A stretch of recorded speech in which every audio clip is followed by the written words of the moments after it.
Commander, you know that Quarian, Tali? She's been spending all her time down here asking me about our engines. I'll tell her to leave you alone. What? No, she's amazing. I wish my guys were half as smart as she is.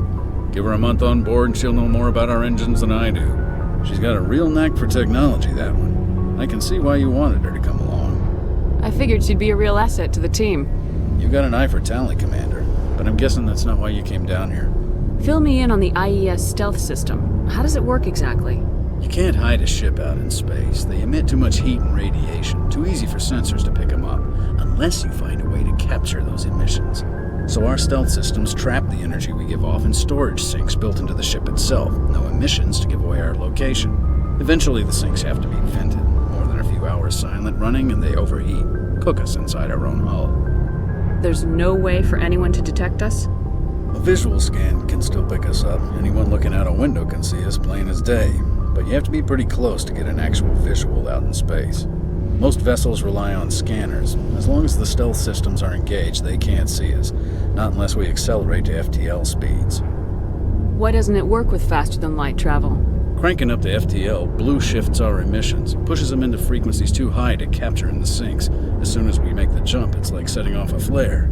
Sensors can pick up our location whenever we enter or exit FTL flight, but for short-range missions, our stealth systems are amazing, and we've got the only one. Where else have you served, Adams? If you name a class of Alliance ship, I've probably served on it. Everything from dreadnoughts and carriers right down to frigates like the Normandy.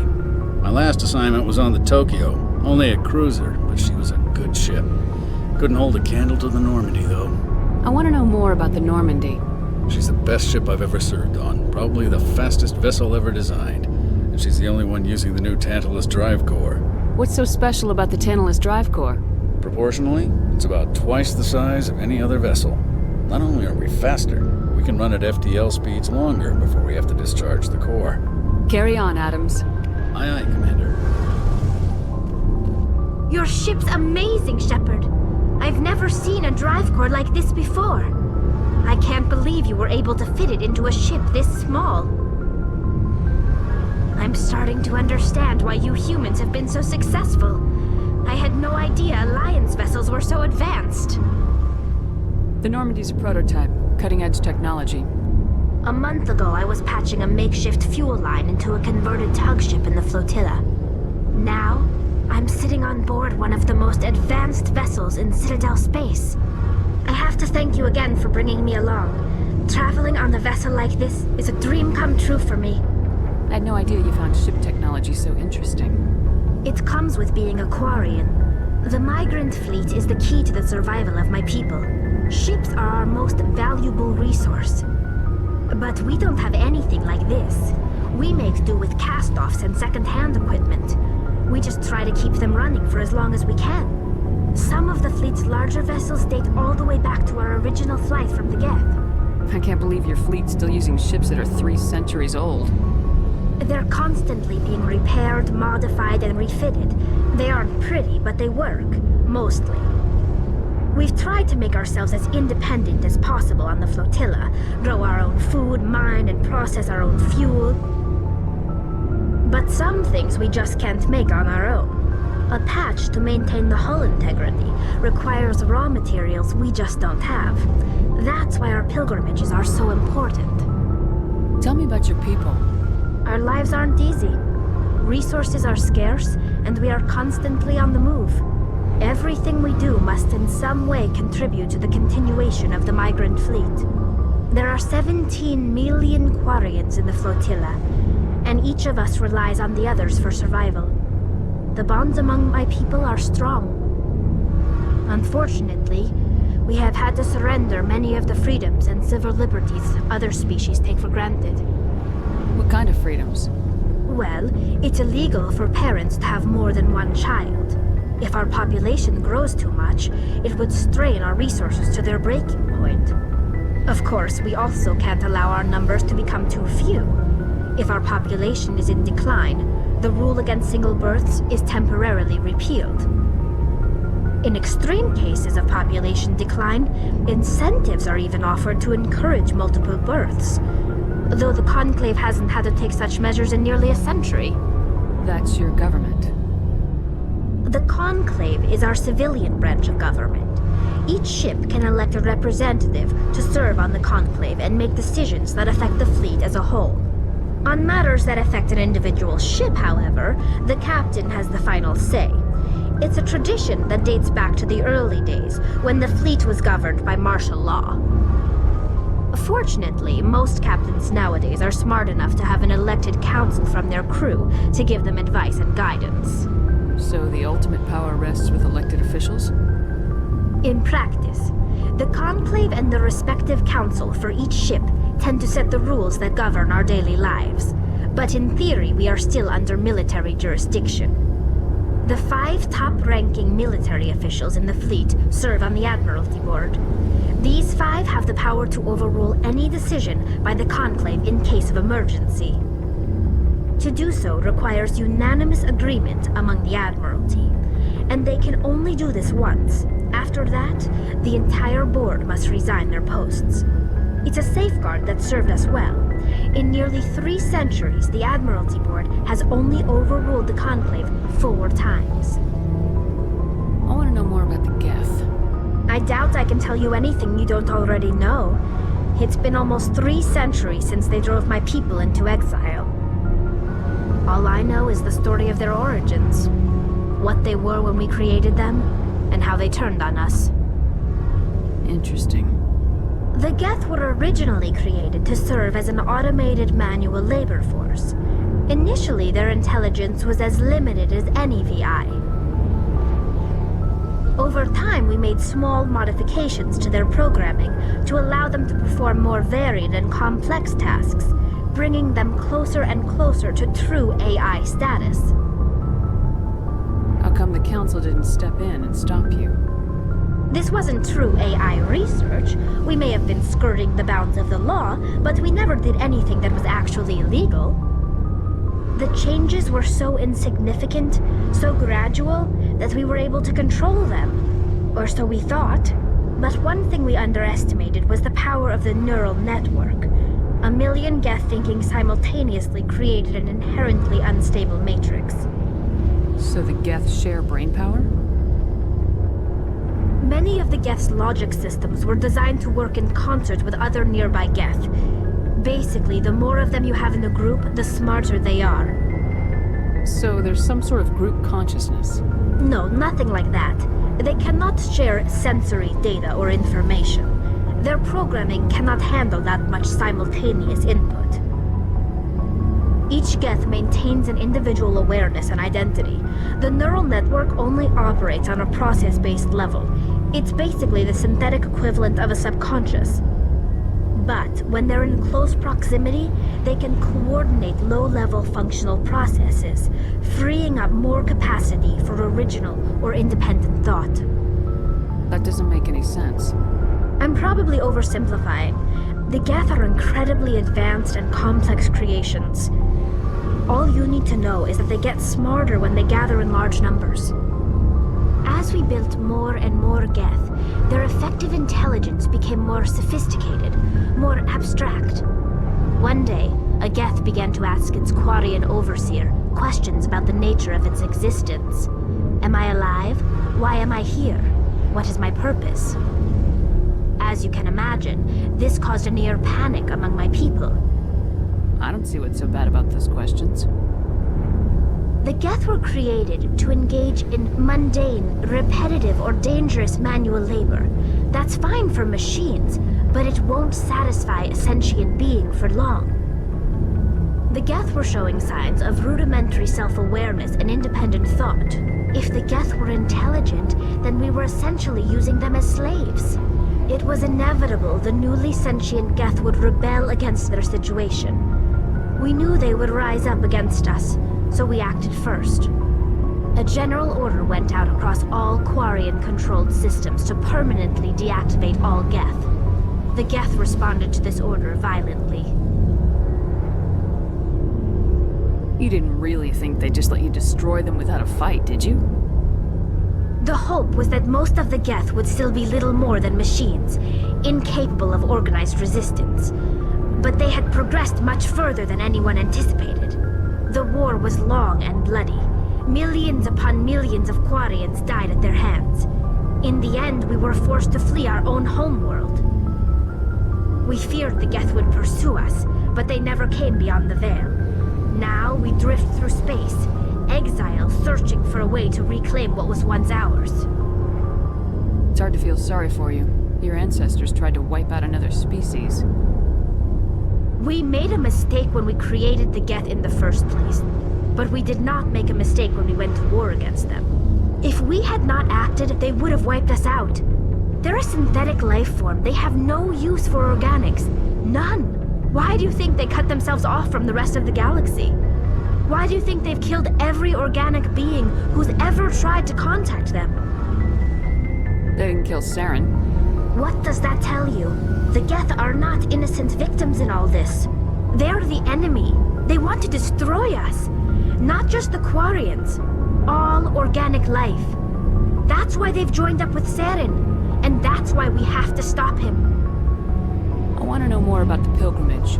When my people reach maturity, we leave our birth ships and seek acceptance with a new crew. It's necessary to maintain genetic diversity among the fleet. But no ship wants to accept someone who will be a burden on them. So, to prove our worth, we embark on a pilgrimage.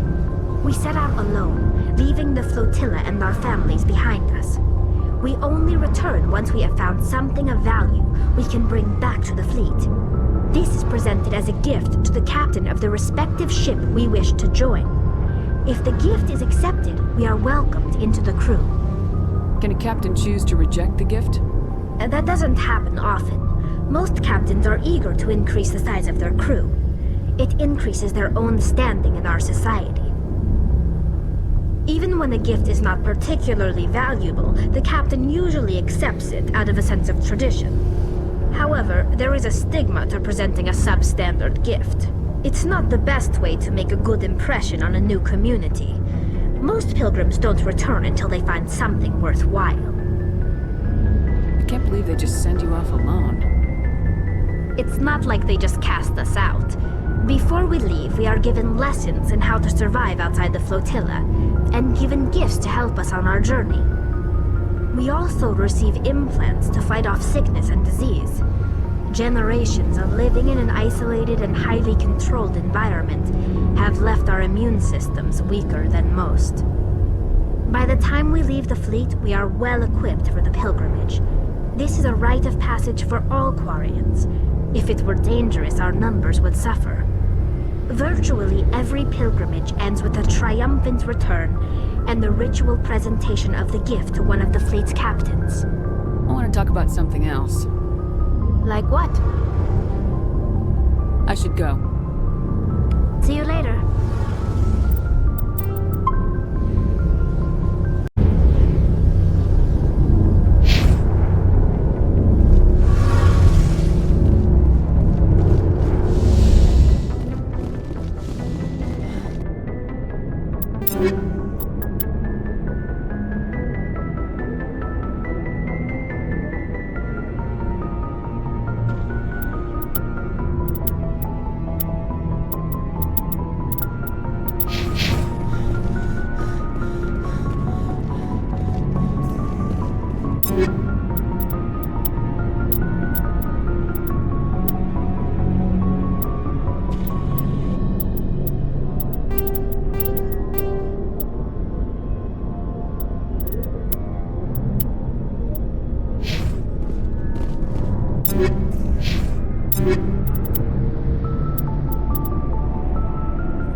Commander, how are you? Looking for supplies? Let's see what you got. You bet, Commander.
Looking for supplies?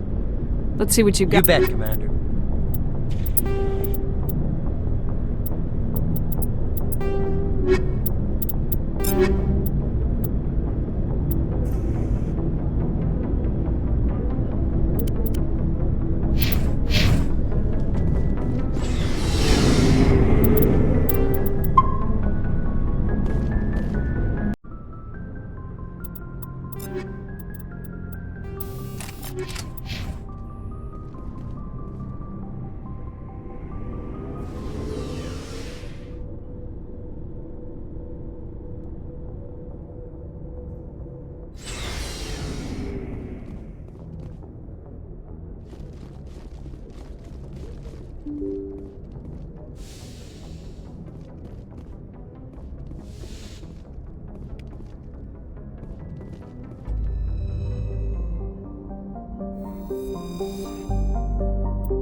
Message coming in, Commander.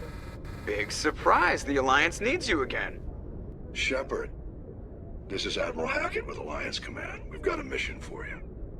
An Alliance officer named Major Kyle has set up a small compound in the Hulking Eta cluster. He's attracted a number of followers, mostly biotics. He's become an outspoken critic of the Alliance, and we believe he's mentally unstable. This could be trouble, Shepard. I'll look into it. 3 days ago, we sent 2 Alliance representatives to meet with him at his compound. They've disappeared. We believe Kyle and his followers killed them. That compound is a cult, Shepard. They call him Father Kyle now. He set himself up as some kind of religious leader. You said his followers were biotics? Yes. Major Kyle never showed any biotic tendencies himself, though. I think he's just latched onto a group he identifies with. Many biotics feel marginalized or ostracized by society. Kyle probably sees them as victims who need his protection, and they see him as someone who will fight for them. Unfortunately, he's convinced them that the Alliance is somehow responsible for all their problems. We can't let him go on like this. What were those Alliance representatives going to talk to Major Kyle about? They wanted to bring him back to an Alliance facility for treatment. Major Kyle served us faithfully for many years. We weren't going to abandon him. Given his state of mind, however, he probably saw them as a threat. We're almost certain he had his followers killed him. What else can you tell me about Major Kyle? He used to be a model soldier, but something happened to him at Torfin. Too many Alliance soldiers died under his command. Couldn't cope with the guilt. His psych evaluations showed he couldn't handle the stress of command anymore. He was given an honorable discharge in early retirement. We'd hoped he would get better in time, but we underestimated how far gone he was. Now it looks like it's too late. I'll deal with Major Kyle for you, Admiral. We don't want this to turn into a massacre, Commander. Kyle is dangerous. I trust you to use your judgment. Hack it out.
Got it.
Cover me.